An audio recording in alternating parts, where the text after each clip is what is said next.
नमस्कार दोस्तों, मैं हूं आपका अपना अजय जायसवाल और आज हम बात करेंगे एक ऐसे मुद्दे पर जो हर हिंदुस्तानी के खून को खौला देगा। जी हां, मैं बात कर रहा हूं पहलगाम में हुए कायराना आतंकी हमले की, जहां बेगुनाह पर्यटकों को निशाना बनाया गया। दोस्तों, ये कोई पहली बार नहीं है जब हमारे पड़ोसी देश ने अपनी नापाक हरकतों से भारत को चुनौती देने की कोशिश की है।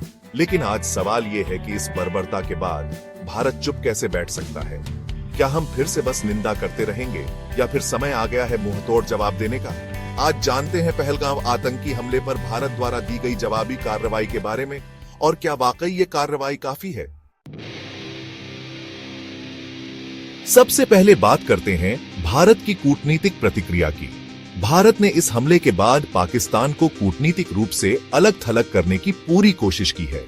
पाकिस्तान के उच्चायुक्त को देश से निकाल दिया गया है और दुनिया भर में भारत ने पाकिस्तान को आतंकवाद का जनक बताना शुरू कर दिया है। लेकिन दोस्तों, क्या ये काफी है? क्या सिर्फ बातों से पाकिस्तान अपनी हरकतों से बाज आएगा?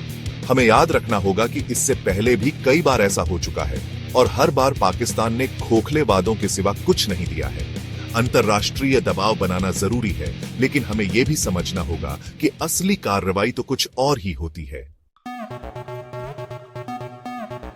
भारतीय सेना को हाई अलर्ट पर रखा गया है और सीमा पर तनाव का माहौल है। खबरें आ रही हैं कि भारत सर्जिकल स्ट्राइक या फिर एयर स्ट्राइक जैसे विकल्पों पर भी विचार कर रहा है। दोस्तों, ये कार्रवाई जरूरी भी है।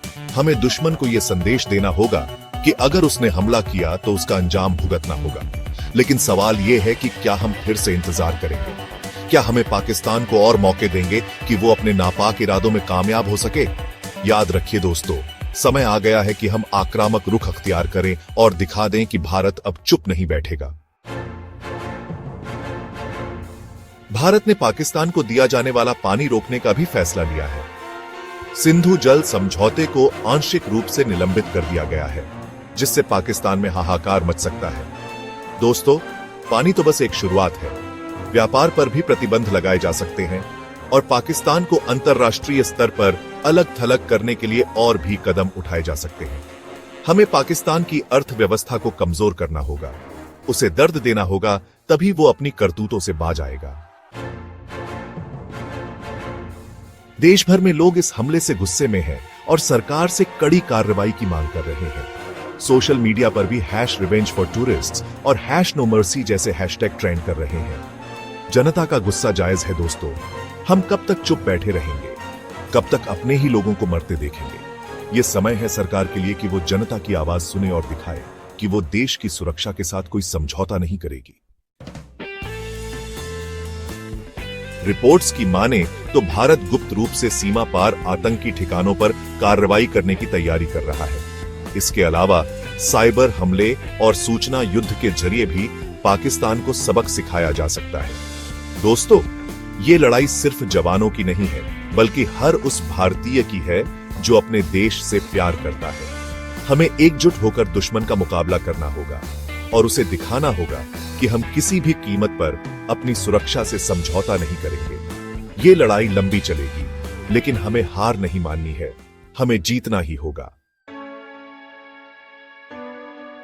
दोस्तों, आज हमने जाना कि पहलगाम हमले के बाद भारत ने क्या-क्या कदम उठाए हैं, लेकिन क्या ये कदम काफी है? क्या भारत को और भी कठोर कदम उठाने चाहिए?